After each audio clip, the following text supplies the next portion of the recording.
Aries, hi! Welcome to Mr. Queen PH at ito ang inyong weekly readings or weekly ganap for January 6 to 12, 2025. If you're interested in private readings, meron tayong link sa description at sa pinned comment. Paka-check nyo na lang information kung paano mag-book for a private reading. And please subscribe to our channel to show your support. Like, share this video. At mag-comment na rin kayo kung kayo ay naka-resonate. And thank you sa lahat ng mga hindi nagsiskip ng ads. Thank you sa inyong support. It really helps our channel to grow. Ayan. So, let's see what's coming to you. Kukunin natin lahat ng mga cards for you, Aries, para dire-diretso na lang tayo sa inyong reading. Okay. And then, tarot cards. For Aries ngayong January 6 to 12. Okay. Let's begin. You have the High Priestess, the Nine of Cups, the Hanged Man, the Wheel of Fortune, wow, and the Four of Pentacles. Okay, so some of you Aries, you have a decision to make, no? Maari kasing may opportunities na nasa harapan mo and you're thinking if you are going to grab this opportunity o hindi. But I think, no, anytime soon makakapili ka ng best for you. Things are changing for the better. So if nagkaroon ka ng financial struggle in the past, so ngayong week na to, finally, yung decision mo to choose para pumili, talagang gagawin mo na. At yan yung mag-i-initiate ng pagbabago sa buhay mo. Some of you may start a new job, a new career, or choose a different path. And ito ay magbibigay sa'yo ng stability sa iyong finances. This is also a decision pagdating sa pag-handle ng finances mo, ng pera mo, ng income mo, na you are leaning towards saving money. Mas gusto mo ngayon na makapag-ipon ng pera. Okay? With the High Priestess, you know what to do. No? Alam mo kung ano yung best for you. Meron kang mga goals para maging mas masaya ka, mas komportable. But alam mo sa sarili mo na it requires some sacrifices to make. And ma-achieve mo yan if you are willing to make some sacrifices. Okay? So, yun yung gagawin mo ngayon. Ano man yung whatever it takes, kumbaga, to make your dreams come true at ma-achieve mo yung mga goals mo, gagawin mo na yan. Finally, o, diba? May abundance. There's abundance coming in. I think this is, kumbaga, resulta to ng mga actions na gagawin mo, yung mga pagbabago na gagawin mo, yung mga bagay na natutunan mo from your experiences.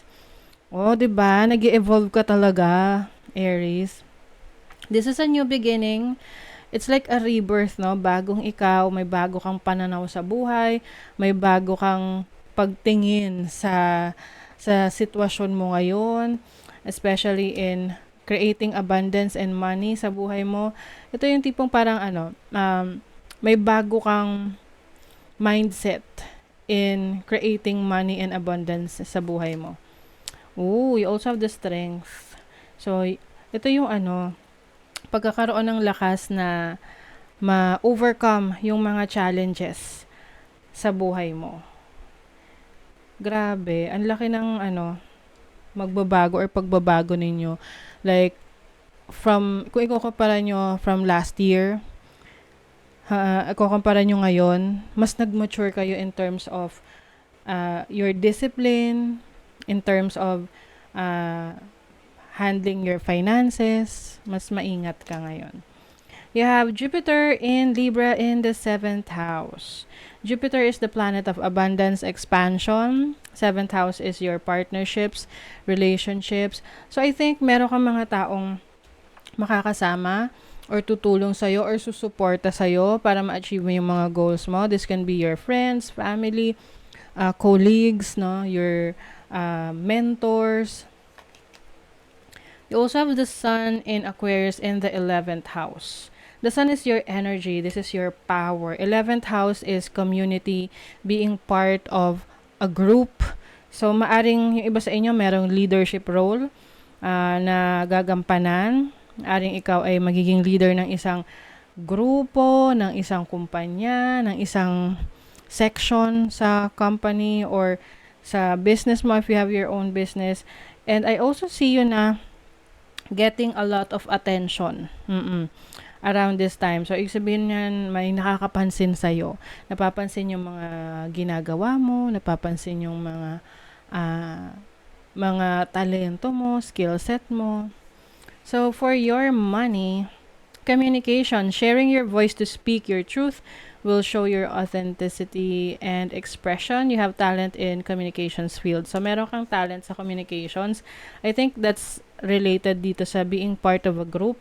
If you are a content creator or isa kang social media influencer or you are earning online, ayan, so may opportunities for you in sharing your knowledge, your skills, and being authentic, being true to yourself. Okay, sa love life naman, uy, may new love. There's a new love coming in for you dun sa mga mga nagmamanifest ng relationships. So, yeah, maaring merong new connection, may bagong namumuo dyan. And then, voyage. You already have all the answers. Yes. Alam mo na kung ano yung makakabuti para sa'yo. And, nandiyan na yan eh. It's within you. Yes, it's within you. Minsan kasi, meron tayong sinusunod na parang proseso or like a step by step na actions na kailangan natin gawin. But there are also times na we can do things on our own, na sarili mong diskarte sa buhay kung paano mo yun isa sa katuparan or gagawin. So you have the skills that you need. You have all the answers to your questions. So ano tong energy for your money, career, finances? You have the 8 of Pentacles, working really hard. Okay, this week, marami kang aasikasuhin gagawin. You are mastering your craft. You are mastering your talents, your skill set. So, keep on doing what you're good at. Kung saan ka magaling, yun yung lalo mo pang i-improve. Ano tong new love na to? 5 of Cups, okay. So, ang 5 of Cups kasi is, it's like losses, no?